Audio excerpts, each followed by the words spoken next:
আমাদের এই ত্যাগী একজন নেতাকে, ত্যাগী একটা কর্মী, যুবদলের নয় বিএনপি শহীদ জেলার একজন আদর্শ সৈনিক, তার শরীরে কোনো অকলঙ্কের দাগ নেই। সে মুসা একটা ষড়যন্ত্র করে এই আবু সাদিকের সাথে আলোচনা করে আবু সাদিকের সাথে ষড়যন্ত্রের সঙ্গে লিপ্ত হয়ে তাকে আজকে এই বিরোধ করার একটা অবস্থা ফেলে দিয়েছে।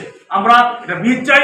ছাত্র যুবদলের মোনায়েম সাহেব এবং নয়ন সাহেব ছিলেন, তখন চীনে প্রোগ্রামে ছিলেন, এবং ওনাকে মিথ্যে ভুলভাল বুঝিয়ে, কিন্তু আসলে আমরা যেদিন এই বহিষ্কারের শপথটা পাই সেজন্য আমরা বৌদ্ধ সভায়, ঢাকা কেন্দ্রীয় বিএনপির বৌদ্ধ সভা ছিল, ওই বৌদ্ধ সভায় আমাদের নেতা খালিকুম সাহেব, মুজুল সাহেব ব্যস্ত ছিলেন।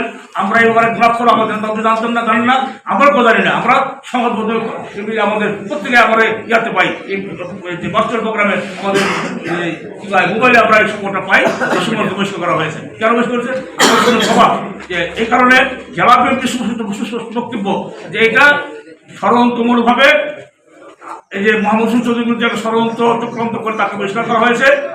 মুসার যে আওয়ামী টিকেট এবং ওই যে আওয়ামী লীগের যে বর্তমান যে রেলওয়ে ডিপার্টমেন্টের যে আওয়ামী লীগের দোষর আছে তাদের সাথে সহযোগ করে শ্রমিক লীগের সাথে করে এটা একটা চক্রান্ত বহিষ্কার করা হয়েছে। মোহাম্মদ হোসেন চৌধুরী সুমনের বিরুদ্ধে সকল ষড়যন্ত্রের বিরুদ্ধে দর্শনদী রেল স্টেশন মাস্টার মুসা এবং আনোয়ার, ফ্যাসিস্ট স্বৈরাচার শেখ হাসিনার দোসর,